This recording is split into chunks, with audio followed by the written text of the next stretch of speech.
নমস্কার বন্ধুরা, চলে এসেছি আর একটা নতুন ভিডিও নিয়ে। আজকে কোনো ডেইলি ব্লগের উপরে না, আজকে একটা রান্নার ভিডিও। তো আজ শনিবার, তো সকাল সকাল একটু বাজারে গেছিলাম। তো বাজারে গিয়ে একটু ফুলকপিগুলো দেখে ভালো লাগলো, তাই নিয়ে চলে আসলাম। কিন্তু আজ যেহেতু শনিবার, তো পনির করব বাড়িতে, পনির এনে রেখেছি। কিন্তু এখন ফুলকপিটা দেখেও ভালো লেগে গেছে, তারপরে ফুলকপিটাও নিয়ে চলে আসলাম। তো এখন আর কি করব, দুটো মিলেই রান্না করব। তো এই যে পনিরটাও আমি চোখো চোখো করে কেটে নিয়েছি, আর ফুলকপিটাকে কেটে আলু ডুমো ডুমো করে কেটে আমি ভেজে নিয়েছি। এখন পনিরটাও ভেজে নিচ্ছি। আর পনিরটার মধ্যেই আমি একটু লবণ হলুদ দিয়ে দিব, কারণ পরে হলুদ আমি একটু কম দিব, কারণ বেশি হলুদ দিলে ভালো লাগে না। ফার্স্টে তো ভেবেছিলাম পনিরটা করব মানে পোস্ত বাটা দিয়ে করব, সাদা করব, হলুদ দিব না। কিন্তু যেহেতু এর সঙ্গে ফুলকপি অ্যাড করে দিলাম, তাই একটু হলুদও দিয়ে দিলাম।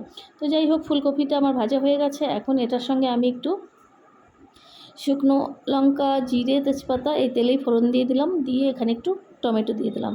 আর টমেটোটা একটু নাড়াচাড়া করে তার মধ্যে আমি যে মশলাটা পেস্ট করে রেখেছিলাম, জিরে, ধনে, একটু পোস্ত আর লঙ্কা, এটা আমি দিয়ে দিলাম। আর এর সঙ্গে একটু লবণ হলুদ দিয়ে দিয়েছি। দিয়ে এটাকে ভালো করে কষাতে থাকবো, যাতে মশলার কাঁচা গন্ধটা চলে যায়। তো এটার মধ্যেই আমি একটু সামান্য চিনি দিয়ে দিলাম, কারণ চিনি দিলে কালারটা খুব সুন্দর আসে। তো এই মশলাটা ভাজা ভাজা হয়ে যেতেই আমি এখানে এই আলু, কফি, পনির সব কিছু একবারে ঢেলে দিলাম। তাহলে একসঙ্গে মশলাটা কষানোর সঙ্গে সঙ্গে এটাতেও আর কি মশলাটা লেগে যাবে।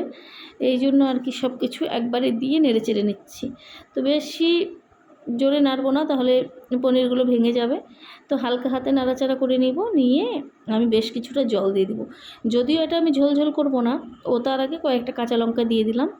আর এই যে জলটা দিয়ে দিলাম, জলটা একটু পরিমাণে বেশি দিয়েছি, যাতে ফুলকপিটা সেদ্ধ হয় ঠিক মতো। কারণ ঝোল ঝোল করলে এটা ভালো লাগবে না, কারণ এটা কষা কষা টাইপ করলেই খেতে ভালো লাগবে।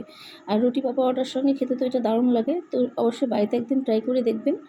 আর আমার ভিডিওটা যদি ভালো লাগে তো একটা লাইক, কমেন্ট, শেয়ার করে দেবেন। তো চলে আসবো নেক্সট আর একটা নতুন ভিডিও নিয়ে। ততক্ষণ সবাই ভালো থাকবেন, টাটা।